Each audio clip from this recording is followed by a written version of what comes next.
برزخ انسانی زندگی کا وہ مرحلہ ہے جو دنیا اور آخرت کے درمیان ہے۔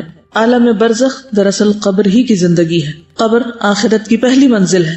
اگر کوئی اس منزل کے امتحان میں کامیاب ہو گیا تو بقیہ منزلیں بھی کامیابی سے طے کر لے گا، اور اگر کوئی یہاں ناکام رہا تو آگے بھی مسلسل ناکامیاں ہیں۔ اس لیے بدکار، فاسق و فاجر جب مجرم اور ملزم قرار دیا جاتا ہے تو اسے قبر ہی میں صبح و شام عذاب سے گزرنا پڑتا ہے، اور یہ عذاب اتنا ہی کافی ہے کہ اسے بار بار یا روزانہ جہنم کی آگ دکھائی جائے۔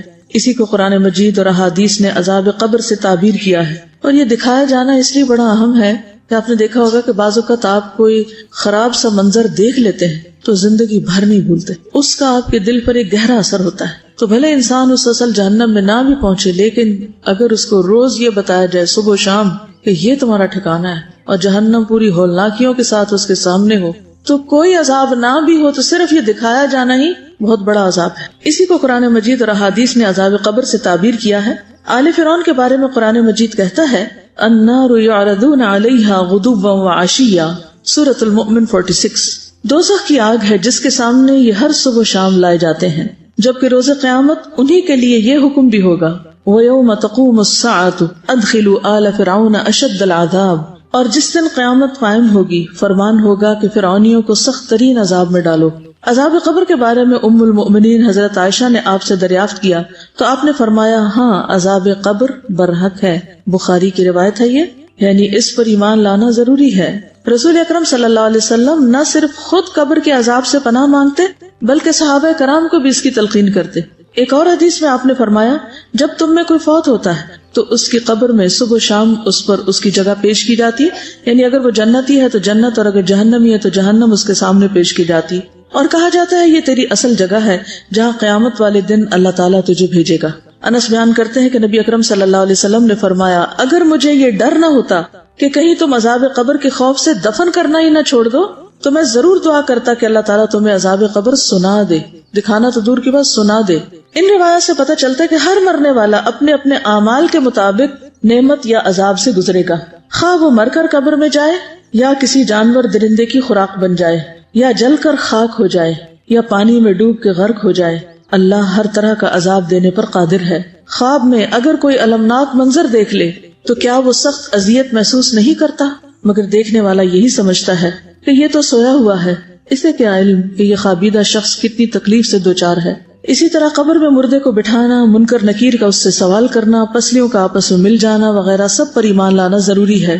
براء ابن عازب بیان کرتے ہیں کہ نبی اکرم صلی اللہ علیہ وسلم نے فرمایا یہ آیت یثبت اللہ الذین آمنوا عذاب قبر کے بارے میں نازل ہوئی۔ میت سے پوچھا جاتا ہے تیرا رب کون ہے؟ وہ کہتا ہے اللہ میرا رب ہے اور محمد صلی اللہ علیہ وسلم میرے نبی ہیں۔ اللہ تعالیٰ کے اس ارشاد سے یہی مراد ہے کہ اللہ قول ثابت کے ذریعے صاحب ایمان کو دنیا کی زندگی اور آخرت میں ثابت رکھتا ہے۔ مسلم کتاب الجنہ۔ قبر کے بارے میں آپ نے کیا سن رکھا ہے؟ آپ کے ذہن میں کیا معلومات ہے اس کے بارے میں؟ کو بتائے گا؟ یعنی جب آپ قبر کا سوچتی ہیں یا سنتی ہیں یا قبر کو دیکھتی ہیں تو پہلی بات کیا آتی ہے آپ کے ذہن میں؟ کہ مجھے بھی اس میں جانا ہی ہے، اور ان کے ذہن میں سب سے پہلے قبر کا اندھیرا آتا ہے، باہر نکلنے کا کوئی راستہ نہیں، آنے والی زندگی کے فیصلے کا دن ہے، تنہائی کہ معلوم نہیں یہ صاحب قبر کس حال میں ہے اور میرا کیا ہوگا۔ خوف آتا ہے ایک، اور کیا خیال آتا ہے؟ اعمال نامہ بند اور احتساب شروع۔ سوالوں کے جواب صحیح اسی وقت دے سکتے ہیں اگر ہم نے اس پر عمل کیا ہوگا، یعنی اس کی تیاری کی ہوگی۔ جدائی، دنیا سے جدائی، یعنی ایسی جگہ جہاں سے بچ کے جا سکتے ہی نہیں۔ بہت پہلے میں نے کسی کا ایک لیکچر سنا تھا، ایک خاتون تھی، تو انہوں نے ایک قصہ بیان کیا اپنے لیکچر میں کہ ایک شخص سے کسی نے قرضہ لیا اور وہ اس کو واپس نہیں کر رہا تھا، میں نے لے کے قرضہ بھاگ گیا، ڈیفالٹر تھا، تو وہ قبرستان کے دروازے پہ جا کے بیٹھ گیا، وہاں روز جا کے بیٹھ جاتا۔ کسی نے اس سے پوچھا کہ تم یہاں کیوں بیٹھتے ہو، یہاں کیا کرتے ہو؟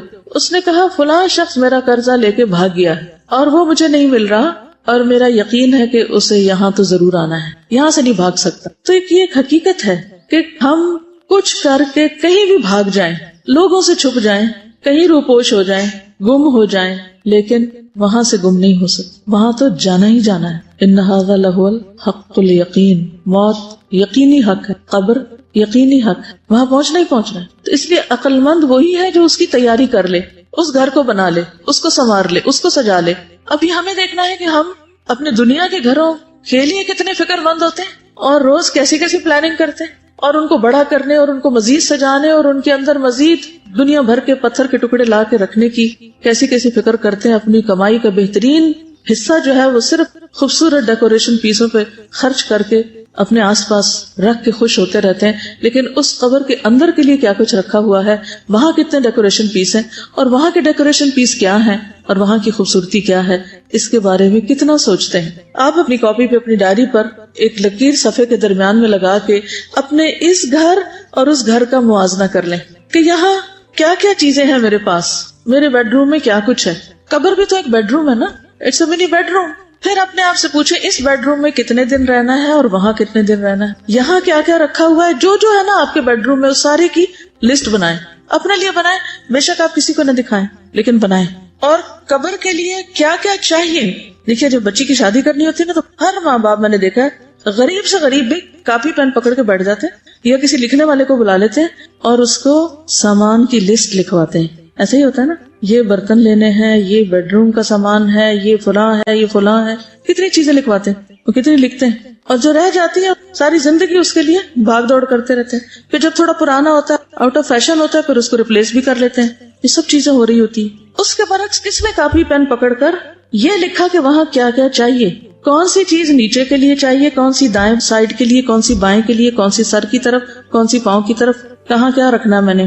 یہاں تو ٹیلی ویژن کی لیٹسٹ اسکرین کے لیے ہم بھاگ رہے ہوتے ہیں. جو نئی چیز آتی ہے پچھلی دے کے ادھر ادھر اور خرید لیتے ہیں تاکہ لیٹسٹ موویز اور ہر چیز کے نظارے خوبصورت سے خوبصورت مائنیوٹ ڈیٹیلز تک میں کر سکیں بہترین کلرز کے ساتھ. اور وہاں بھی ایک اسکرین نے چلنا ہے جس پہ یا جنت چلے گی یا جہنم چلے گی. اس پہ کیا کریں گے, وہ کیسی اسکرین ہوگی اور اس کے پیچھے کون سا کنٹرول روم ہوگا, وہ کون دکھائے گا, اور اس کا دکھایا جانا بھی برحق ہے. اصل بات یہ ہے کہ ہم خود کو دھوکہ دیتے ہیں. ہم مانتے ہیں مگر کوئی نہیں مانتے. ہم کہتے ہیں ہم تیاری کریں لیکن کوئی نہیں کر رہے.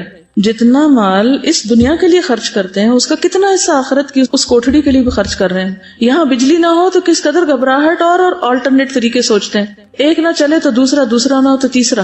لیکن وہاں ٹھنڈک کس چیز سے ہوگی, ہوا کہاں سے آئے گی, اس کے لیے کیا کرنا ہوگا, وہ نہیں سوچتے. یہاں بجلی نہیں تو کینڈلز, وہاں اگر اندھیرا ہو گیا تو کون سی کینڈلز. ان ساری چیزوں کو کمپیئر کر کے دیکھیں. جب آپ اپنے بیڈ روم میں اپنی چیزیں لکھنے لگیں گے نا تو آپ کو اس کے ہر چیز کے پیرالل سوچیں کہ وہاں کیا ہوگا میرے پاس. کیونکہ ہمارا اصل امتحان ہمارے گھروں میں ہوتا ہے, جب ہم اپنے بچوں میں ہوتے ہیں, جب ہم اپنے گھر والوں کے بیچ میں ہوتے ہیں. وہاں کتنا اپنے رب کو یاد کرتے ہیں, اپنے بستر پر کتنا اپنے رب کو یاد کرتے ہیں. پھر صبح کس وقت اٹھتے ہیں, فجر کی نماز کا کیا عالم ہے, کہیں وہ تو نہیں قضا ہو جاتی اس بہانے سے کہ گرمیوں کی راتیں چھوٹی ہیں. اور روز رات کو لیٹ کر ضرور سوچا کریں کہ پتہ نہیں اور کتنے دن اس بیڈ پر ہوں اور کس دن ادھر منتقل کر دی جاؤں گی. جیسے وارڈز میں شفٹ کر دیتے ہیں نا, اب ادھر چلے جائیں, اب ادھر لے جائیں, کیونکہ وہ ایک یقینی حق ہے اور اس پر ایمان ضروری ہے اور اس کی تیاری ضروری ہے. اصل بات ہے کہ تیاری ضروری ہے. ماننے کی سچائی تو تبھی پتہ چلے گی جب کچھ تیاری کریں گے, اور اگر تیاری نہیں کر رہے تو اس کا مطلب ہے کہ وہ ماننا بھی بس زبانی کلامی ماننا, حقیقت میں نہیں مان رہے. ہمیں گاڑی چاہیے ہوتی ہے نا, روز گاڑی میں بیٹھنا ہوتا ہے, تو جب گاڑی کا دروازہ کھولتے ہیں اور آج کل گرمی ہے, دھوپ ہے اور اس میں اسمیل آنے لگتی ہے اگر کوئی بھی چیز بیچ میں رہ جائے, صفائی نہ ہو, اور حالانکہ تھوڑی دیر بیٹھنا ہوتا ہے, آدھا گھنٹہ, لیکن اس کے لیے کس قدر کنسرنڈ ہوتے ہیں کہ اس کو صاف ہونا چاہیے. اگر سیٹیں خراب ہو گئی تو سیٹیں چینج ہونی چاہیے, کمفرٹیبل نہیں رہی, اسپرے ہونا چاہیے, کتنی تیاریاں کرتے ہیں. لیکن قبر جس میں اس وقت تک رہنا جب تک اللہ تعالیٰ دوبارہ نہ اٹھا دے, اس کے لیے کب سوچتے ہیں. نبی صلی اللہ علیہ وسلم نے فرمایا قبر آخرت کی پہلی منزل ہے, اگر وہاں نجات مل گئی تو بعد کے سارے مراحل آسان ہو جائیں گے, اور اگر وہاں نجات نہ ملی تو بعد کے سارے مرحلے دشوار ہیں. اور آپ نے یہ بھی فرمایا اللہ کی قسم میں نے جتنے بھی مناظر دیکھے ہیں قبر کا منظر ان سب سے ہولناک ہے. پہلی بات تو یہ کہ جب مردے کو دفن کیا جاتا ہے تو اس کا جسم جب ڈیکمپوز ہونا شروع ہوتا ہے تو آپ کو پتہ ہے کہ اس کی اسمیل کیسی ہوتی ہے. کبھی کوئی مرے ہوئے چوہے کی یا مرے ہوئے مردار کی کوئی اسمیل دور پار کہیں سڑک سے گزرتے ہوئے گاڑی کے اندر بند شیشوں میں بھی آپ کو آ جائے تو کیسی کیفیت ہو جاتی ہے. یہ جسموں کا حال ہونے والا ہے. ان جسموں کے لیے دنیا میں کیا کچھ کرتے پھر رہے ہیں, کتنے فکر مند ہیں, اور وہاں کیا حال ہونے والا ہے جبکہ کوئی عزیز ترین پیارا بھی پلٹ کے نہ دیکھے گا.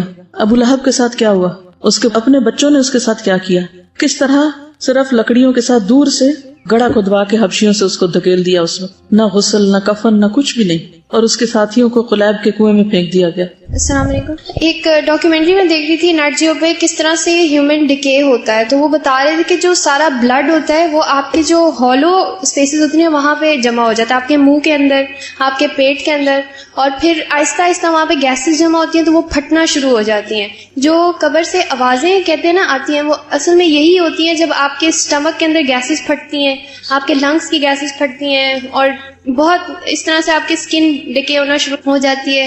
تو یہ اللہ کے رسول صلی اللہ علیہ وسلم قسم کھا کے فرما رہے ہیں کہ اللہ کی قسم میں نے جتنے مناظر دیکھے ہیں، قبر کا منظر ان سب سے زیادہ ہولناک ہے۔ پھر یہ کہ ہر ایک کی قبر ایک بار بھینچی جائے گی۔ مسند احمد کی روایت ہے، نبی صلی اللہ علیہ وسلم نے فرمایا قبر کو ایک مرتبہ بھینچا جاتا ہے، اگر کوئی شخص اس عمل سے بچ سکتا تو وہ سعد بن معاذ ہوتے۔ obviously جو کافر ہوتا ہے یا منافق ہوتا ہے اس کے ساتھ سختی کا معاملہ ہوتا ہے، لیکن جیسے مومن ہے تو اس کے اوپر بھی ایک دفعہ قبر تنگ ہوتی ہے۔ کبھی آپ نے دیکھا ہوگا کہ بہت سارے لوگ ہوں تو ایک اسٹمپیڈ ہوتی ہے جب تو، یا ایک دوسرے کے بیچ میں دب گھٹ جائیں تو کیسی کیفیت ہوتی ہے اس وقت، ایسا لگتا ہے دل باہر آنے لگا ہے۔ پھر قبر میں اندھیرا، نبی صلی اللہ علیہ وسلم نے فرمایا یہ قبریں اپنے رہنے والوں پر اندھیرے سے بھری ہوتی ہیں اور اللہ ان کو میری نماز کی وجہ سے روشن کر دے گا یا میری دعا کی وجہ سے روشن کر دے گا، بصلاتی علیہم، یعنی آپ جو دعائیں کرتے تھے اپنے صحابہ کے لیے اور جنازہ وغیرہ پڑھتے تھے، اور اسی لیے بعد میں بھی یہ سنت جاری رہی کہ جو بھی کوئی فوت ہو اس پر جنازہ پڑھا جائے اور پیچھے والے اس کے لیے دعا کرے۔ اب آپ دیکھیے کہ مرنے والے کے لیے عموماً کتنی دعائیں ہوتی، اپنے اپنے سپارے کھول کے بیٹھے ہوتے ہیں، گٹلیاں پھینک رہے ہوتے ہیں، باتیں کر رہے ہیں، ادھر ادھر کے کاروبار ڈسکس ہو رہے ہیں، لیکن اس وقت مردے کے ساتھ کیا ہو رہا ہے اس کی کسی کو بھی فکر نہیں۔ پھر قبر میں عقل کا لوٹایا جانا، مسند احمدی کی روایت ہے، عبداللہ بن عمر کہتے ہیں ایک مرتبہ رسول اللہ صلی اللہ علیہ وسلم نے قبروں میں امتحان لینے والے فرشتوں کا تذکرہ کیا۔ عمر رضی اللہ عنہ کہنے لگے اے اللہ کے رسول صلی اللہ علیہ وسلم، کیا اس وقت ہماری عقلیں لوٹا دی جائیں گی، یعنی ہم سینسز میں ہوں گے، ہمیں پتہ چلے گا کہ یہ کیا ہو رہا ہے؟ آپ نے فرمایا ہاں بالکل آج کی طرح، جیسے آج ہم دیکھتے سنتے سمجھتے اور ہر چیز کو محسوس کرتے ہیں، اسی طرح وہاں بھی عقل لوٹائی جائے گی، اور اس کا لوٹایا جانا یا دوسرے لفظوں میں روح کا لوٹایا جانا اسی مقصد کے لیے۔ پھر صحابہ کرام جو تھے وہ قبر سے خوف کھاتے تھے، حالانکہ ان کے لیے کیا سرٹیفکیٹ جاری ہو چکا تھا، رضی اللہ عنہم ورضوا عنہ۔ حضرت عثمان رضی اللہ تعالیٰ عنہ کے بارے میں آتا ہے کہ جب وہ کسی قبر پہ رکتے تو اتنا روتے کہ داڑھی تر ہو جاتی۔ کسی نے ان سے پوچھا جب آپ جنت اور جہنم کا تذکرہ کرتے ہیں تو تب تو نہیں روتے اور اس سے رو پڑتے ہیں؟ اللہ کے رسول صلی اللہ علیہ وسلم کے صحابی ہیں، آپ کی 2 بیٹیوں کے شوہر ہیں، خلیفہ ثالث ہیں، اور اللہ کی خشیت آپ دیکھیں، ہمیں کیوں نہیں نظر آتی؟ ہم کیوں اتنے سنگ دل ہیں؟ کیا ہم ان سے زیادہ نیک بن چکے؟ انہوں نے کہا رسول اللہ صلی اللہ علیہ وسلم نے فرمایا قبر آخرت کی پہلی منزل ہے، اگر وہاں سے نجات مل گئی تو بعد کے سارے مرحلے آسان ہو جائیں گے۔ عمرو بن العاص کہتے ہیں جب میرا انتقال ہو جائے تو میرے جنازے کے ساتھ نہ کوئی رونے والی ہو نہ آگ ہو۔ یہ دور جاہلیت کا طریقہ تھا کہ جنازے پہ یہ 2 چیزیں ساتھ لے کے جاتے تھے، رونے والی عورتیں جو بین کرتی جاتی تھیں اور آگ بھی لے کے جاتے۔ جب تم مجھے دفن کر دو تو مجھ پر مٹی ڈال دینا، اس کے بعد میری قبر کے ارد گرد اتنی دیر ٹھہرنا جتنی دیر میں اونٹ ذبح کر کے اس کا گوشت تقسیم کیا جاتا ہے، تاکہ تمہارے قرب سے مجھے انس حاصل ہو اور میں دیکھ لوں کہ میں اپنے رب کے فرشتوں کو کیا جواب دیتا ہوں۔ یہ دراصل ان کی فکر کو ظاہر کرتا ہے کہ انہیں کتنی فکر تھی، حالانکہ باہر والے اندر والے کے لیے کچھ نہیں کر سکتے سوائے دعا کے، لیکن انہیں اتنا یقین تھا کہ حساب بھی ہوگا اور جواب بھی دینا ہوگا۔ تو مومن جو ہے اس کے لیے قبر کی زندگی حساب کتاب کے بعد جب وہ 3 سوالوں کے جواب ٹھیک دے دیتا ہے تو پھر اچھی ہو جاتی ہے۔ قرآن مجید میں بھی آتا ہے فَأَمَّا إِن كَانَ مِنَ الْمُقَرَّبِينَ فَرَوْحٌ وَرَيْحَانٌ وَجَنَّةُ نَعِيمٍ وَأَمَّا إِن كَانَ مِنْ أَصْحَابِ الْيَمِينِ فَسَلَامٌ لَكَ مِنْ أَصْحَابِ الْيَمِينِ۔ اگر وہ مرنے والا مقربین میں سے ہو، اعلیٰ درجات والوں میں سے، تو اس کے لیے راحت، عمدہ رزق اور نعمتوں والی جنت ہوگی، اور اگر وہ دائیں ہاتھ والوں میں سے ہوگا یعنی عام نیک مسلمان صالحین میں سے، تو اے دائیں ہاتھ والے لوگوں میں شامل ہونے والے یعنی اصحاب الیمین، تجھ پر سلامتی ہو، اس کو سلامتی بھیجی جائے گی۔ لیکن آبویسلی جو VIP ٹریٹمنٹ پہلے درجے والوں کے ساتھ ہوگا وہ دوسروں کے ساتھ نہیں۔ دنیا میں آپ دیکھیے کہ ہم ہر موقع پہ کیا چاہتے ہیں کہ ہمارا اچھی طرح استقبال ہو، ہمیں اچھی طرح پوچھا جائے، ہمارے ساتھ بہترین معاملہ کیا جائے۔ پچھلے دنوں ہم VIP کلچر کی بات کر رہے تھے نا، تو بات یہ ہے کہ دنیا کے لیے تو ہم بہت فکر مند ہوتے ہیں اور بہت مائنڈ بھی کرتے ہیں اگر ہمارا کوئی اس طرح استقبال نہ کرے، لیکن ہم میں سے کتنوں کو فکر ہوئی کہ جنت میں استقبال کیسے ہوگا. پھر سورۃ النحل میں آتا ہے 32 الذین تتوفاہم الملائکۃ طیبین یقولون سلام علیکم سلام علیکم ادخلوا الجنۃ بما کنتم تعملون.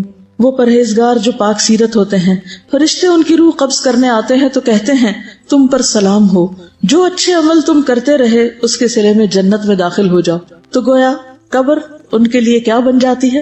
جنت کے باغوں میں سے ایک باغ، جنت کا ٹکڑا. نبی صلی اللہ علیہ وسلم نے فرمایا بندہ مومن جب دنیا سے رخصتی اور آخرت کے سفر پر جانے کے قریب ہوتا ہے، یعنی اب اس کے آخری دن ہوتے ہیں، آخری وقت ہوتا ہے، تو اس کی طرف آسمان سے روشن چہرے والے فرشتے آتے ہیں، گویا ان کے چہرے سورج کی طرح ہوں. ان کے پاس جنت کا کفن اور جنت کی حنوت ہوتی ہے، یعنی خوشبو. تاحد نگاہ وہ بیٹھ جاتے ہیں، ہر طرف پھیل جاتے ہیں. پھر ملک الموت اس کے سرہانے پہ آ کے بیٹھ جاتے ہیں اور وہ کہتے ہیں اے نفس مطمئنہ، اللہ کی مغفرت اور خوشنودی کی طرف چلو. چنانچہ اس کی روح اس طرح بہہ کر نکل جاتی ہے جیسے مشکیزے کے منہ سے پانی کا قطرہ بہہ جاتا ہے. ملک الموت اسے پکڑ لیتے ہیں، جیسے بچہ ڈیلیور ہوتا ہے نا تو فوراً اس کو ڈاکٹر ہاتھ پہ لے لیتے ہیں. تو اسی طرح موت کے وقت بھی جان جب پوری نکلتی ہے تو ایسے ہی جیسے ایک بیبی ڈیلیور ہو کے باہر آ گیا، روح باہر آ جاتی، اور اس کو لینے کے لیے ملک الموت آگے ہاتھ بڑھاتے ہیں اور پھر فوراً آگے فرشتوں کو دے دیتے ہیں جس قسم کا وہ شخص ہوتا ہے. اور دوسرے فرشتے پلک جھپکنے کی مقدار بھی اس کی روح کو ملک الموت کے ہاتھ میں نہیں رہنے دیتے، فوراً اس سے آگے لے لیتے ہیں، بلکہ ان سے لے کر اسے کفن میں لپیٹ کر اس پر لائی ہوئی حنوت مل دیتے ہیں، اور اس کے جسم سے ایسی خوشبو آتی ہے جیسے مسک کا ایک خوشگوار جھونکا جو زمین پر محسوس ہو سکے. پھر فرشتے اس روح کو لے کر اوپر چڑھ جاتے ہیں. مجھے بالکل ہسپتال کا منظر نظر آ رہا ہے، جب کبھی شاید آپ کو موقع ملا ہو کسی ڈیلیوری کو دیکھنے کا، کہ جیسے جو ہی بیبی باہر آتا ہے تو فٹافٹ اس کو آگے دے دیا جاتا ہے نرسز کو، اور پھر اس کے بعد اس کو لپیٹ دیا جاتا ہے اور فوراً اس کی ٹیک کیئر کی جاتی ہے کہ اب آگے اس کے ساتھ کیا کرنا ہے. اگر اس کو سانس نہ آ رہا ہو یا جو بھی حسب ضرورت اس کو نیکسٹ لیول کی مدد دی جا رہی ہوتی. تو یہ دنیا میں آمد کا وقت ہوتا ہے، اور اسی قسم کا اس کی رخصتی کا وقت ہوتا ہے جب روح واپس جا رہی ہوتی ہے. مومن کی روح جب نکلنے والی ہوتی ہے تو وہ اللہ سے ملاقات کو پسند کرتا ہے. نبی صلی اللہ علیہ وسلم نے فرمایا مومن کو جب موت آتی ہے تو اسے اللہ کی خوشنودی اور اس کے ہاں اس کی عزت کی خوشخبری دی جاتی ہے. اس وقت مومن کو کوئی چیز اس سے زیادہ عزیز نہیں ہوتی جو اس کے آگے ہوتی ہے، اس لیے وہ اللہ سے ملاقات کا خواہش مند ہو جاتا ہے اور اللہ بھی اس کی ملاقات کو پسند کرتا ہے. اس کے برعکس جو منافق یا کافر ہوتا ہے، اس کو جو پتہ چلتا ہے کہ بھیانک فرشتے اس کی خبر لینے آئے ہیں، بھیانک شکلوں والے، تو پھر اس کی روح بھاگتی ہے، نکلنا نہیں چاہتی، ریزسٹ کرتی ہے، اور وہ اللہ سے ملاقات کو ناپسند کرتا ہے. کیوں؟ کیونکہ اب وہ ظاہر ہے کہ ایک مجرم کی حیثیت سے وہ جا کے کھڑا ہوگا تو کیسے منہ دکھائے. جیسے کوئی مجرم رنگے ہاتھوں پکڑ لیا جائے تو وہ کیا چاہتا ہے، اس کو آگے لے جایا جائے؟ نہیں، وہ بھاگنے کی کوشش کرتا ہے، ریزسٹ کرتا ہے، بچنے کی، چھپنے کی، ادھر ادھر ہونے کی. یہی کیفیت اس شخص کی ہوتی ہے. پھر آسمان والوں کا نیک روح کو مسلسل مرحبا کہنا. فرشتے مومن کی روح کو آسمان کی طرف چڑھا لے جاتے ہیں. آسمان کا دروازہ کھلتا ہے، پوچھا جاتا ہے یہ کون ہے؟ کہا جاتا ہے فلاں شخص ہے. وہ کہتے ہیں مرحبا پاک نفس جو پاک بدن میں تھا. پاک نفس پاک بدن میں تزکیہ ہو چکا تھا اس کا، اور وہ پاکیزہ بدن میں تھا، صاف ستھرا، کلین. داخل ہو جاؤ اے قابل تعریف اور خوش ہو جاؤ اللہ کی رحمت سے اور خوشبو سے، یعنی خوشبوئیں ہیں اس کے لیے، اور اس مالک سے جو تجھ پر ناراض نہیں ہے. برابر اسے یہی کہا جاتا ہے یہاں تک کہ روح اس آسمان تک پہنچتی ہے جہاں اللہ عز و جل ہے، یعنی علیین تک اس کو سب سے بلند جگہ تک پہنچا دیا جاتا ہے. ہر آسمان کے فرشتوں کا اگلے آسمان تک روح کو چھوڑنے جانا، یعنی اسکارٹ کرتے ہیں اس کو پیچھے سے، یعنی صرف چھوڑ نہیں دیتے بلکہ آگے تک پہنچا کے آتے ہیں، اتنے خوش ہوتے ہیں. فرشتے اس روح کو لے کر اوپر چڑھ جاتے ہیں، اور فرشتوں کے جس گروہ پر بھی ان کا گزر ہوتا ہے وہ گروہ پوچھتا ہے کہ یہ پاکیزہ روح کون ہے. وہ جواب میں اس کا وہ بہترین نام بتاتے ہیں جس سے دنیا میں لوگ اسے پکارتے تھے، اچھے سے اچھا نام، حتیٰ کہ وہ اسے لے کر آسمان دنیا تک پہنچ جاتے ہیں. کیونکہ ہر شخص کی ایک شہرت ہوتی ہے نا، ایک نام ہوتا ہے، ایک آئیڈینٹی ہوتی ہے. وہ اس کے لیے دروازے کھلواتے ہیں تو دروازہ کھول دیا جاتا ہے، تو ہر آسمان کے مقرب فرشتے اس کے ساتھ ساتھ چلتے ہیں آسمان کی طرف جو اس کے بعد آتا ہے، اور اس طرح اسے 7ویں آسمان تک پہنچا دیا جاتا ہے. یہ ہم سب کی جرنی ہے، یہ ہم سب نے یہ ٹریولنگ کرنی ہے. اگر اس ٹریٹمنٹ کے مستحق ہوئے تو یہ سب کچھ ملے گا، ادروائز دوسری چیز بھی ابھی سامنے آئے گی. پھر فرشتے دعا دیتے ہیں. ابو ہریرہ رضی اللہ عنہ سے روایت ہے کہ جب کسی مومن کی روح نکلتی ہے تو 2 فرشتے اسے لے کر اوپر چڑھتے ہیں تو آسمان والے کہتے ہیں کہ پاکیزہ روح زمین کی طرف سے آئی ہے، اللہ تعالیٰ تجھ پر اور اس جسم پر جسے تو آباد رکھتی تھی رحمت نازل فرمائے، یعنی تجھ پر بھی اور جس جسم کو تو نے آباد کیا ہوا تھا، یعنی ہم سب کا جو جسم ہے جس میں وہ روح ڈالی ہوئی ہے، تو اس کے لیے بھی رحمت کی دعا کرتے ہیں۔ پھر روحوں سے ملاقات، فرشتے نیک روح کو اہل ایمان کی ارواح کے پاس لاتے ہیں، یعنی روح جا کر باقی روحوں سے ملاقات کرتی اور وہ اس روح سے خوش ہوتے ہیں اس سے زیادہ جو کہ تم کو کسی بچھڑے ہوئے شخص کی آمد سے ہوتی، یعنی آپ کسی شخص سے محبت کرتے ہوں اور ایک لمبے عرصے کے بعد اس سے مل رہے ہیں، تو وہ نیک روحیں پہلے سے جو وہاں موجود ہوتی جن سے ہم محبت کرتے ہیں تو وہ بھی ہم سے محبت کرتے ہیں اور پھر ان سے جا کر وہ ملتی ہیں۔ وہ نیک روحیں اس سے پوچھتی ہیں نئی آنے والی روح سے کہ فلاں کا کیا ہوا، فلاں کا کیا ہوا، فلاں نے کیا کیا، وہ کس حال میں ہے، یعنی پیچھے اپنے رشتہ داروں یا جان پہچان والوں کا حال پوچھتے ہیں۔ فَيَقُولُونَ دَعُوهُ فَإِنَّهُ كَانَ فِي غَمِّ الدُّنْيَا، پھر وہ ارواح کہتی ہیں تم ابھی ٹھہر جاؤ، اس کو چھوڑ دو، یہ دنیا کے غم میں مبتلا تھا۔ یعنی یوں ہی آپ سمجھیں کہ جیسے ایک سفر کر کے، طویل سفر کر کے کوئی آتا ہے تو وہ کچھ پیچھے والوں کی یاد میں ہوتا ہے اور کچھ نئی دنیا اس کے لیے نئی ہوتی ہے، تو وہ اس میں اس کو ایک ایڈجسٹمنٹ ٹائم چاہیے ہوتا ہے۔ بہت اچھی طرح ویلکم کرتے ہیں اور بعض اوقات آپ نے دیکھا ہوگا نا کہ جب کوئی نیا مہمان آتا ہے یا کوئی خاص مہمان آتا ہے تو ہم آؤٹ آف ایکسائٹمنٹ، محبت اس کے گلے لگنے لگتے ہیں اور وہیں کھڑے کھڑے اس سے ڈھیروں سوال شروع کر دیتے ہیں، ہوتا نا کبھی ایسا، یعنی اس کو سانس نہیں لینے دیتے کہ ہم سب پوچھنے لگتے ہیں۔ تو یہ انسانی کمزوری ہے، یہ انسانی عادت ہے۔ تو وہاں بھی جب سب سوال شروع ہو جائیں گے تو پھر کچھ کہیں گے کبھی چھوڑ دو، کیونکہ دنیا سے جدائی کا مرحلہ صرف بعد والوں کے لیے نہیں، جانے والے کے لیے بھی ایک مشکل وقت ہوتا ہے، کیونکہ سیپریشن جو ہوتی ہے وہ ایک عجیب چیز ہے، انسان اس سے متاثر ہوئے بغیر نہیں رہتا۔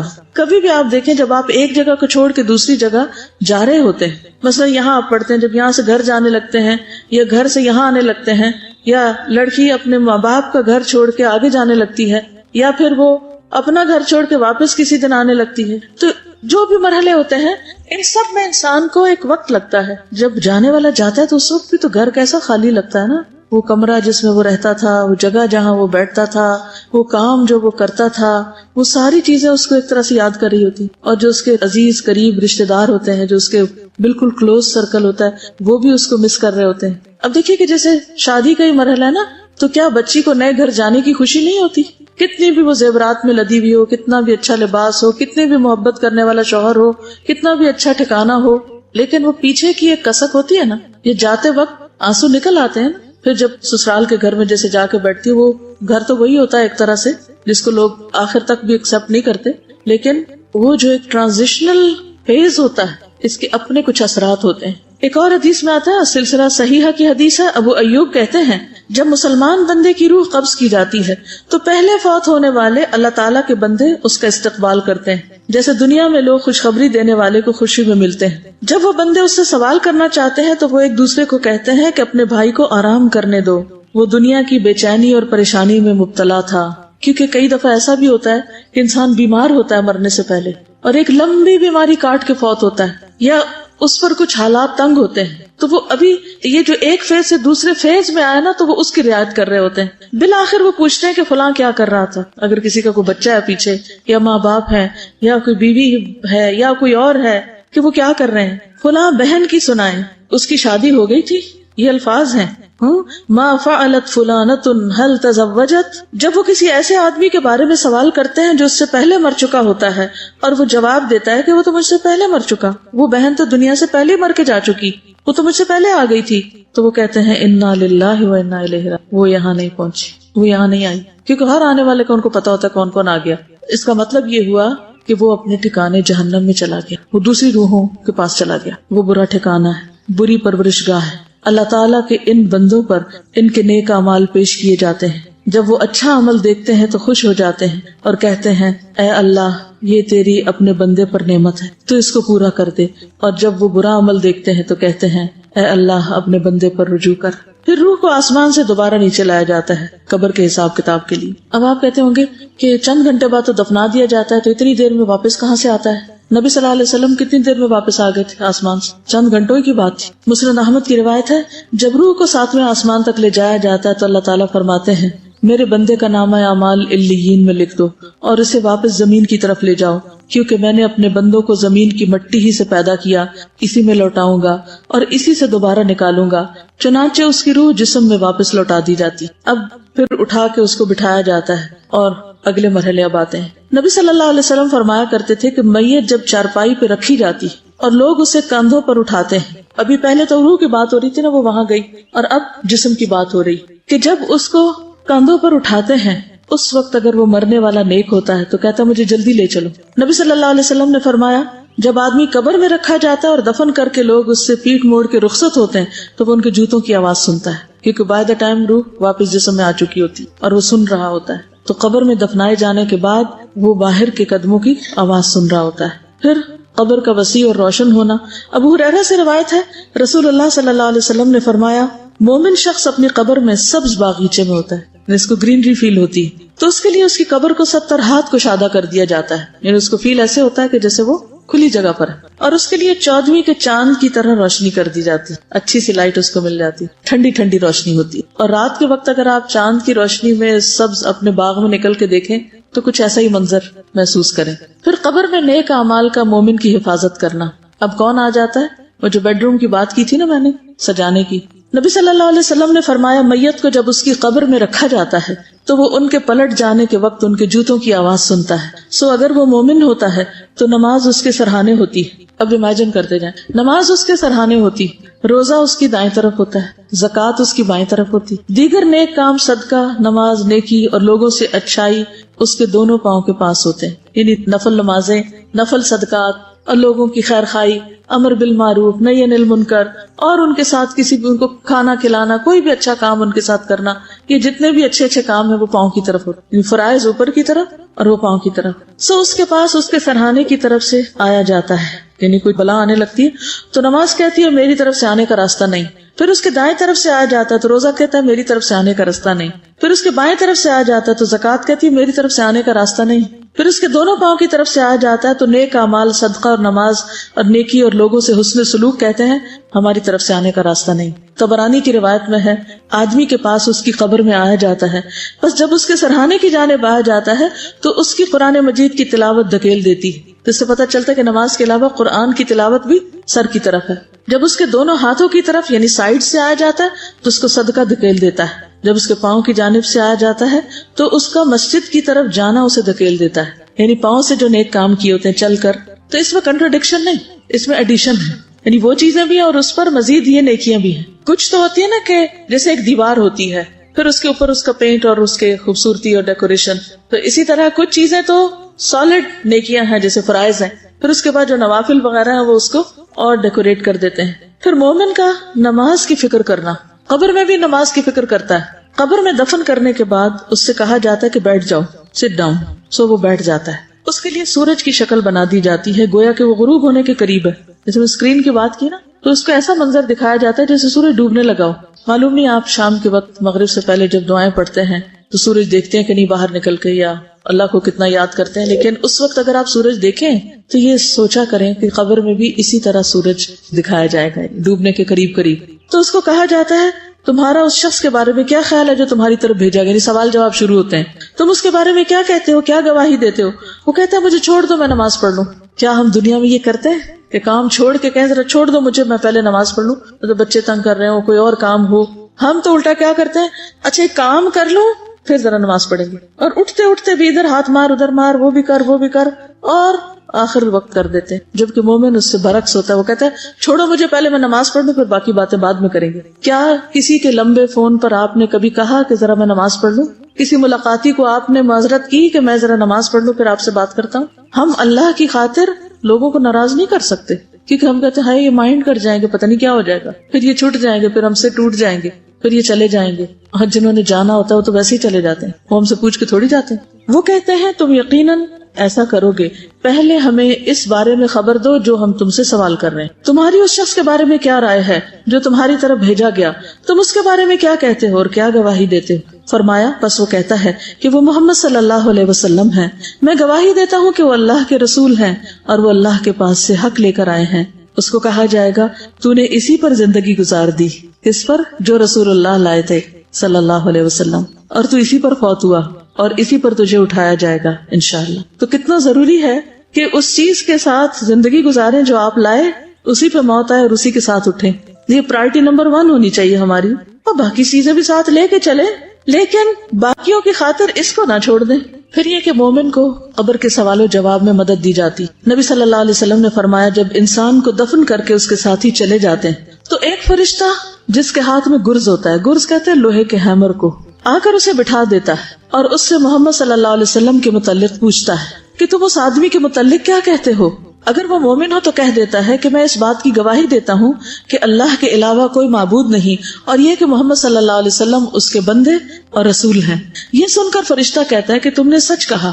پھر اسے جہنم کا ایک دروازہ کھول کر دکھایا جاتا ہے اور اس سے کہا جاتا ہے اگر تم اپنے رب کے ساتھ کفر کرتے تو تمہارا ٹھکانہ یہاں ہوتا, لیکن چونکہ تم اس پر ایمان رکھتے تھے اس لیے تمہارا ٹھکانہ دوسرا ہے.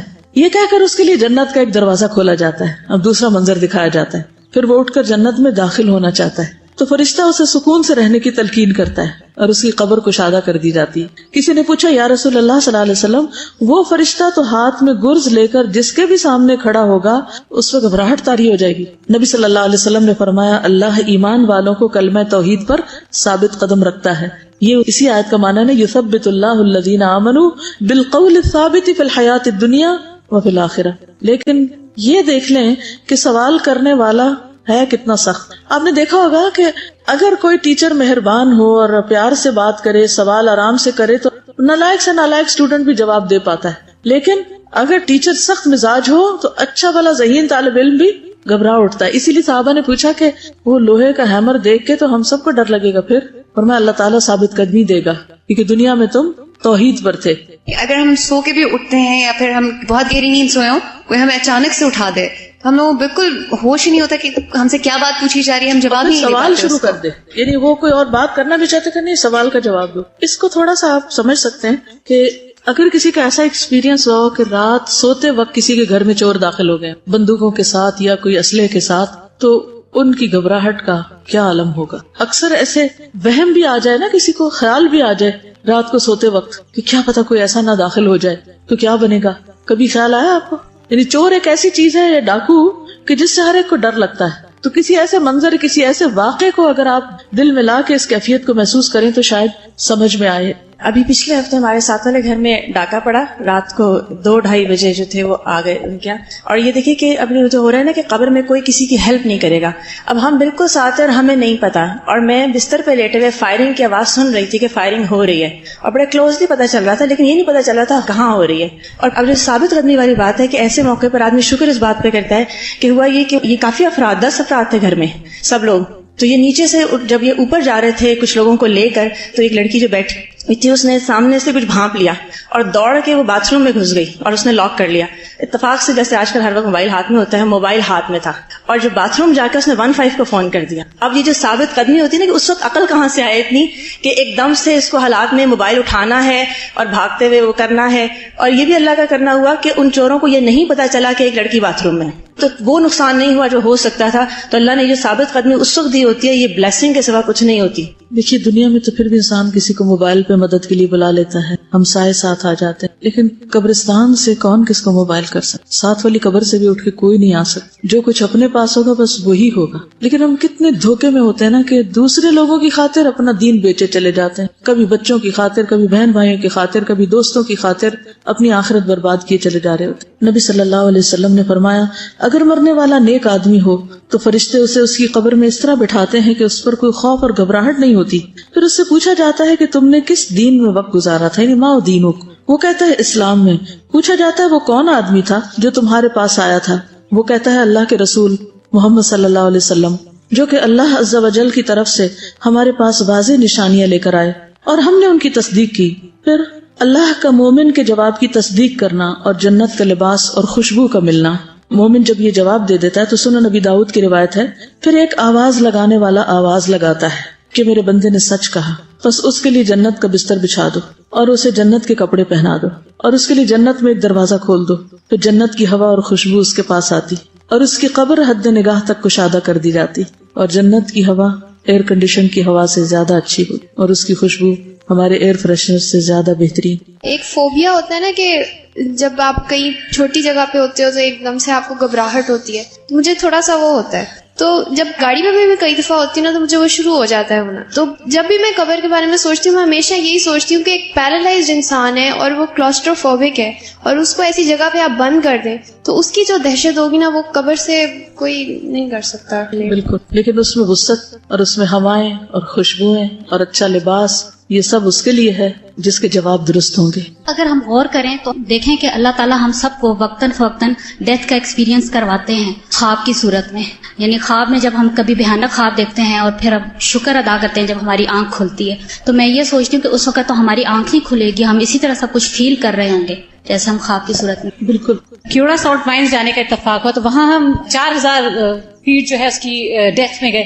وہاں پہ امیجن اتنی ٹھنڈی ہوا تھی اور گیٹ سے داخل ہوتے ہی ایسا لگ رہا تھا کہ نیچے کئی اے سی لگے ہوئے ہیں, اور وہاں 18 ڈگری سینٹی گریڈ رہتا ہے سردی گرمی میں, اور جو ہے نا اتنا وہ فریش ایئر تھی کہ لگ نہیں رہا تھا کہ ہم اتنی گہرائی میں ہیں. تو وہاں جب ہم گئے تو 3 گھنٹے ہم نے وہاں اسٹے کیا اور کسی کے موبائل پہ کوئی کال نہیں آئی. تو پہلا خیال مجھے جو آیا کہ جب اس پہاڑ کی گہرائی میں ہمیں کوئی کال نہیں آئی تو قبر میں تو پھر قطعاً کوئی کال نہیں آئے گی. لیکن اگر قبر اتنی ٹھنڈی ہو اور وہ سب طرف نمک اور اتنا خوبصورت ماحول ہو تو پھر باہر سے کالز کی ضرورت بھی نہیں ہوئے گی. یہ بھی تو اللہ کی نشانیوں میں سے ایک نشانی ہے کہ اللہ تعالیٰ یہ چیزیں دکھاتا ہے کہ زمین کے اندر کی فضا کو وہ جیسے چاہے بدل دے. یعنی اگر نمک کی یہ کان ایک مستقل ایسی کیفیت میں کہ 18 ڈگری تک ہی وہ رہتا ہے ٹیمپریچر اور ٹھنڈی ہوائیں, اور تو قبر بھی تو زمین کے نیچے ہوتی ہے, جس کے لیے اللہ چاہے ویسی ہوائیں وہاں بھی چلا دے. یعنی مشکل نہیں ہے, ناممکن نہیں ہے. یہ سب چیزیں جو بتائی گئی ہیں ان کو ماننا ضروری ہے, یہ ایمان کا حصہ ہے کہ ایسا ہوگا, کیونکہ اگر یہ مانا نہ جائے تو عمل بھی نہیں بدلتے. اور شیطان کی یہ بہت کوشش رہی ہے کہ لوگوں کے دل میں اس کے بارے میں طرح طرح کے وسوسے اور شکوک و شبہات ڈال کر اس کو لوگوں پر مبہم بنا دے, ایمان کو کمزور کر دے. لیکن جو بات صحیح احادیث سے پتہ چل رہی ہو اس کو کیسے جھٹلا سکتے. پھر نیک اعمال کا قبر کی تنہائی کو دور کرنا.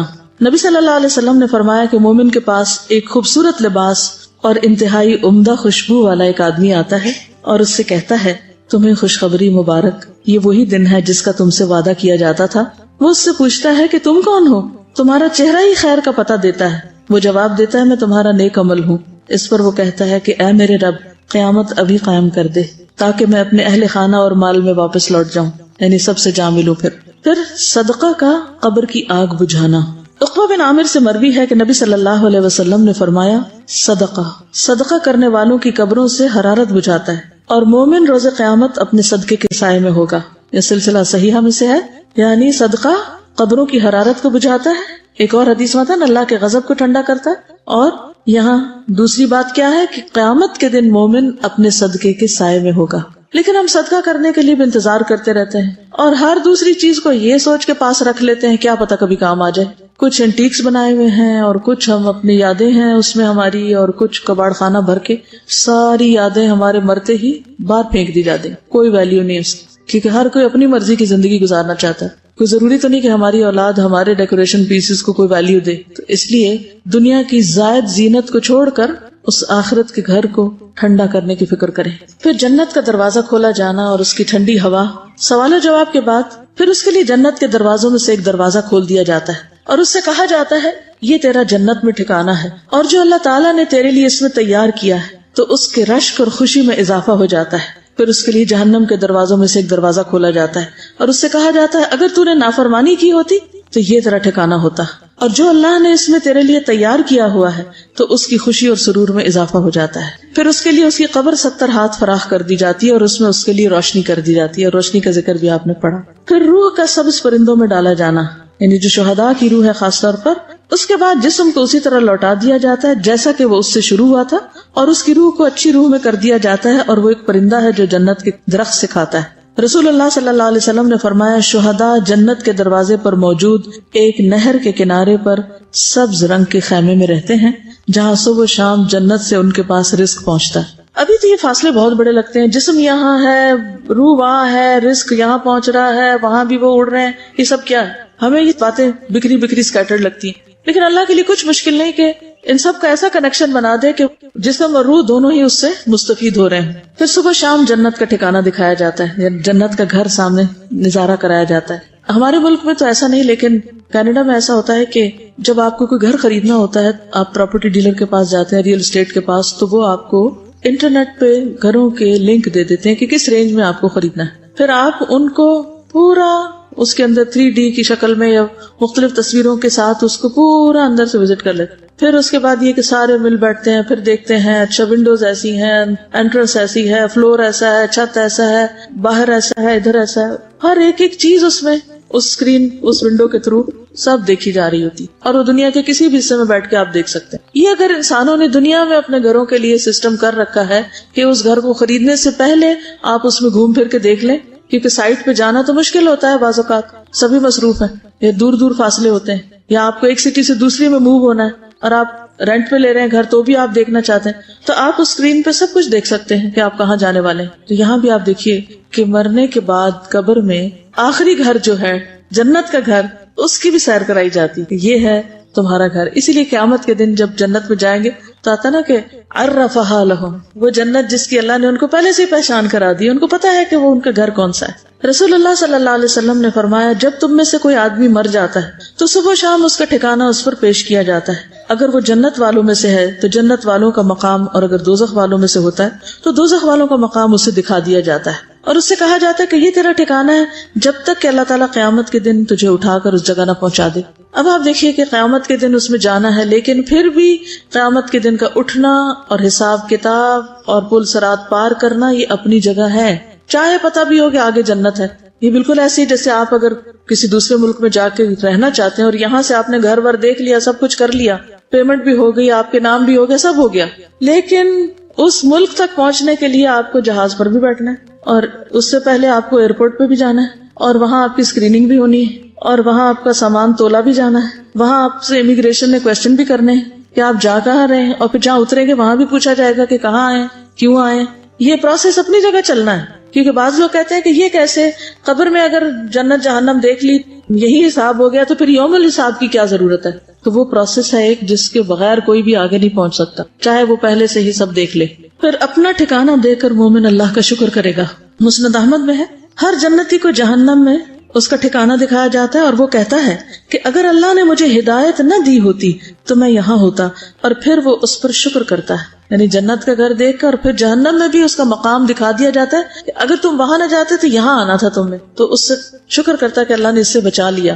پھر جنت کا کھانا, ایک انصاری صحابی سے مروی ہے, مسند احمد کی روایت ہے کہ ایک مرتبہ ہم لوگ رسول اللہ صلی اللہ علیہ وسلم کے ہمراہ ایک انصاری کے جنازے میں نکلے. میں اس وقت 9 عمر تھا اور اپنے والد کے ساتھ تھا. رسول اللہ صلی اللہ علیہ وسلم قبر کے کنارے بیٹھ گئے اور قبر کھودنے والے کو تلقین کرنے لگے کہ سر کی جانب سے اسے کشادہ کرو اور پاؤں کی جانب سے اسے کشادہ کرو, اس کے لیے جنت میں بہت سے خوشے ہیں. یعنی شہداء کو تو رزق ملتا ہی, تو کچھ لوگ جو مرتے ہیں وہ شہیدوں کی جیسی موت مرتے ہیں, یا ان کو بھی شہادت کی خوشخبری دی جاتی تو سکتا ہے ان کے لیے بھی رزق آتا ہو. یہ غیب کی بات ہے نا, ہمارا غیب پر ایمان ہے, اللہ کے نبی نے بتایا ایسا ہی ہوگا. ایک روز میں ایک پروگرام دیکھ رہی تھی تو اس میں ایک گور کن اپنے تجربے بتا رہا تھا کہ جب وہ قبر کھودتے ہیں تو کیا ہوتا ہے.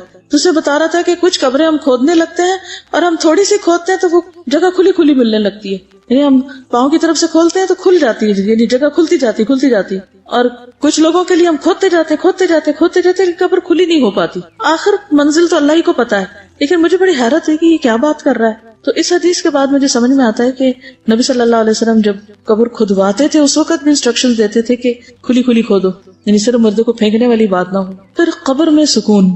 قتادہ کہتے ہیں کہ ہمیں یہ بات بتائی گئی کہ مومن کی قبر میں 70 ہاتھ کشادگی کر دی جاتی اور قیامت کے دن تک کے لیے اس کی قبر کو خوشحالی سے بھر دیا جاتا ہے, یعنی وَيُمْلَوْ عَلَيْهِ خَضِرًا, یہ سرسبز گرینری ہوتی ہے. واپس جانے کی تمنا کرنا. نبی صلی اللہ علیہ وسلم نے فرمایا جب مومن اپنی قبر کی کشادگی کو دیکھتا ہے تو کہتا ہے فرشتوں مجھے چھوڑ دو, میں گھر والوں کو خوشخبری سنانا چاہتا ہوں. لیکن اس سے کہا جاتا ہے کہ اب آرام کرو, پیچھے کوئی تمہارا کنیکشن نہیں, اللہ کہ کوئی خواب میں دیکھ لے کسی کو. پھر مومن کو سلا دیا جاتا ہے, آرام کروایا جاتا ہے. اس کی قبر میں 70 گز لمبائی چوڑائی میں فراخی کر دی جاتی ہے, پھر اس کے لیے اس میں روشنی کر دی جاتی ہے. پھر اس سے کہا جاتا ہے سو جاؤ, تو وہ کہتا ہے میں اپنے گھر والوں کی طرف لوٹ جاؤں, میں انہیں خبر دے آؤں. تو دونوں کہتے ہیں اس دلہن کی طرح سو جاؤ جسے کوئی نہیں جگاتا مگر وہ جو اس کو سب سے زیادہ پیارا ہوتا ہے, یہاں تک کہ اللہ تعالیٰ اسے اس کی اس خوابگاہ سے اٹھائے گا, یعنی قیامت کے دن. یہ صحیح ترغیب و ترہیب کی روایت ہے. یعنی پھر وہ قبر میں لیٹ جاتا ہے جیسے سو رہا ہو آرام سے, اور وہ سوتے میں جیسے انسان خواب دیکھتا ہے تو وہ سب کچھ نظر آ رہا ہوتا ہے, تو اس کو وہ نظر بھی آ رہے ہوتے ہیں جنت دوزخ, اور وہ ان نظاروں کو انجوائے کر رہا تھا. نہیں وہ ایک اسکرین اس کو دے دی جاتی ہے کہ گھومتے پھرو، اور یعنی آج کی ٹرمز میں سمجھنے کے لیے بات کر دی جاتی ہے. حقیقت اللہ ہی جانتا ہے. یہ مت کہیے کہ کوئی اس کو اس طرح انٹرپریٹ نہ کرے کہ وہاں ٹی وی لگا دیا جاتا ہے. یعنی مانا یہ ہے کہ صرف سمجھنے کے لیے کہ جیسے دنیا میں ہم بعض اوقات بیڈ روم میں آرام سے لیٹے ہوتے ہیں، ٹھنڈا ماحول ہوتا ہے، اور پھر سوچتے ہیں کہ اچھا کچھ دیکھ لیں، اور دیکھنا شروع کر دیتے ہیں اور دیکھ دیکھ کے انجوائے کر رہے ہیں. تو وہاں بھی جو جنتی ہوگا وہ نظاروں کو دیکھ دیکھ کے خوش ہو رہا ہوگا، اور ویسے وہ آرام کی نیند سو رہا ہوگا، اور قیامت کے دن اس کو آرام سے اٹھا دیا جائے گا. شہداء کی خصوصی مہمان نوازی ہوگی. مسروق سے روایت صحیح مسلم کی ہے کہ ہم نے حضرت عبداللہ سے اس آیت کے بارے میں سوال کیا، جنہیں اللہ کے راستے میں قتل کیا جائے انہیں مردہ گمان نہ کرو بلکہ وہ زندہ ہیں، اپنے رب کے پاس سے رزق دیے جاتے ہیں. اب آپ دیکھیے کہ شہداء کو بھی قبر میں دفن کیا جاتا ہے، اور ان کے بارے میں قرآن بتاتا ہے کہ ان کو رزق دیا جاتا ہے. اب باقی احادیث کو تو آپ کہہ سکتے ہیں جی حدیث ہے، لیکن یہاں تو قرآن بھی یہ کہتا ہے، تو یہ ساری احادیث قرآن کے موافق ہی جا رہی ہیں. تو کیا ہوتا ہے؟ تو وہاں وہ اپنے رب کے پاس رزق دیے جاتے ہیں. تو انہوں نے کہا ہم نے بھی رسول اللہ صلی اللہ علیہ وسلم سے اس کے بارے میں سوال کیا تھا کہ اس آیت کا کیا مطلب ہے. تو آپ نے فرمایا ان کی روحیں سرسبز پرندوں کے جوف یعنی پیٹ میں ہوتی ہیں.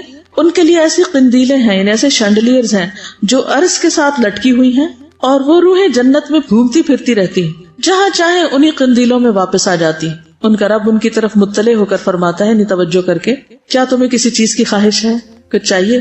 وہ عرض کرتے ہیں ہم کس چیز کی خواہش کریں، حالانکہ ہم جہاں چاہتے ہیں جنت میں پھرتے ہیں، یعنی ہم جہاں جہاں چاہتے ہیں گھومتے پھرتے ہیں.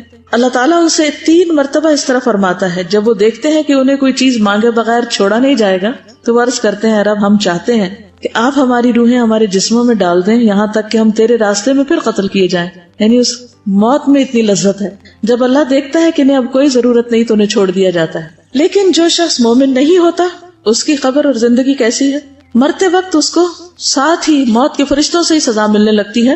وَأَمَّا إِن كَانَ مِنَ الْمُكَذِّبِينَ الضَّالِّينَ. اب مکذبین بھی ہیں اور ضالین بھی ہیں، یہ دونوں بیک وقت بھی ہو سکتے ہیں اور خالی ضالین بھی ہو سکتے ہیں، پتہ ہی نہیں کرنا کیا ہے. فَنُزُلٌ مِّنْ حَمِيمٍ وَتَصْلِيَةُ جَحِيمٍ سورۃ الواقعہ 92 سے 94.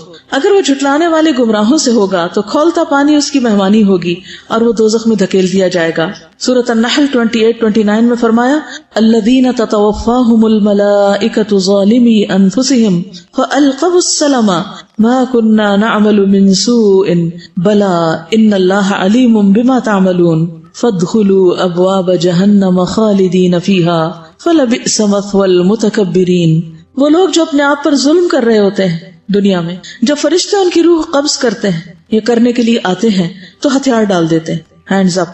ہم کوئی برے کام تو نہیں کر رہے تھے، جھوٹ بولنا شروع کر دیتے، ہم تو کوئی غلط کام نہیں کر رہے تھے. دنیا میں بھی یہی دھوکہ، ہم تو کوئی غلط نہیں کر رہے، ہم تو ٹھیک ہی کر رہے ہیں. تعویلیں دے دے کہ ہم سب اپنے کانشیس یا ضمیر کو سلائے رکھتے ہیں. فرشتے کہیں گے کیوں نہیں کر رہے تھے جو کچھ تم کر رہے تھے، اللہ یقیناً اسے خوب جانتا ہے. اب جہنم کے دروازوں سے اس میں داخل ہو جاؤ، تم ہمیشہ اس میں رہو گے. غرض تکبر کرنے والوں کا ٹھکانہ بہت برا ہے. سورۃ الانفال 50 میں فرمایا وَلَوْ تَرَىٰ إِذْ يَتَوَفَّى الَّذِينَ كَفَرُوا الْمَلَائِكَةُ يَضْرِبُونَ وُجُوهَهُمْ وَأَدْبَارَهُمْ وَذُوقُوا عَذَابَ الْحَرِيقِ. کاش آپ اس حالت کو دیکھتے جب فرشتے ان مقتول کافروں کی روحیں قبض کر رہے تھے تو ان کے چہرے اور ان کی پشتوں پہ ضربے لگاتے تھے اور کہتے تھے اب جلانے والے عذاب کا مزہ چکھو. کبھی کسی نے دیکھا مار پڑتے مردے کو؟ ہمیں تو نظر نہیں آتی. یہ قرآن کہتا ہے کہ جان لیتے وقت بھی ان کو مار پڑ رہی ہوتی. پھر کافر کی موت کا منظر مسند احمد میں آتا ہے. جب کوئی کافر شخص دنیا سے رخصتی اور سفر آخرت پہ جانے کے قریب ہوتا ہے تو اس کے پاس آسمان سے سیاہ چہروں والے فرشتے اتر کر آتے ہیں جن کے پاس ٹاٹ ہوتے ہیں، بوریاں. وہ تحت نگاہ بیٹھ جاتے ہیں. پھر ملک الموت ان کے سرہانے آ کے بیٹھ جاتا ہے اور اس سے کہتے ہیں کہ اے نفس خبیثہ، اللہ کی ناراضگی اور غصے کی طرف چل. یہ سن کر اس کے جسم میں روح دوڑنے لگتی ہے، یعنی ادھر ادھر چھپتی ہے، اور ملک الموت اسے جسم سے اس طرح کھینچتے ہیں جیسے گیلی اون سے سیخ کھینچی جاتی ہے. کباب والی سیخ ہوتی ہے نا، اون اگر اس کے اندر ڈال دی جائے تو نکالنا اس کا مشکل ہوتا ہے، چپک جاتی ہے اور اسے پکڑ لیتے ہیں. فرشتے ایک پلک جھپکنے کی مقدار بھی اسے ان کے ہاتھ میں نہیں چھوڑتے اور اسے ٹاٹ میں لپیٹ لیتے ہیں. اس موقع پر کافر اللہ کی ملاقات کو پسند نہیں کرتا. رسول اللہ صلی اللہ علیہ وسلم نے فرمایا جب کافر کی موت کا وقت قریب آتا ہے تو اللہ کے عذاب اور اس کی سزا کی بشارت دی جاتی. اس وقت کوئی چیز اس کے دل میں اس سے زیادہ ناگوار نہیں ہوتی جو اس کے آگے ہوتی. اب مجھے اللہ کے سامنے کھڑے ہونا ہے. وہ اللہ سے جا ملنے کو ناپسند کرنے لگتا ہے، بس اللہ بھی اس سے ملنے کو ناپسند کرتا ہے. اب دیکھیے دنیا میں کچھ لوگ اللہ کی بات نہیں سننا چاہتے، موت کے وقت اللہ سے ملنا نہیں چاہتے، قیامت کے دن اللہ کے سامنے کھڑا نہیں ہونا چاہتے تو آخری انجام کیا ہوگا؟ کہ اللہ تعالیٰ اپنا دیدار ان سے کیوں کروائے جب انہیں کوئی شوق اور دلچسپی نہیں تھی، اور یوں وہ ہمیشہ کے لیے حسرتوں میں گم ہو جائیں گے۔ پھر مسلسل عذاب کی خبر دینا، اگر وہ گناہگار آدمی ہو تو فرشتے کہتے ہیں اے خبیث روح جو خبیث جسم سے نکل رہی ہے، نکل،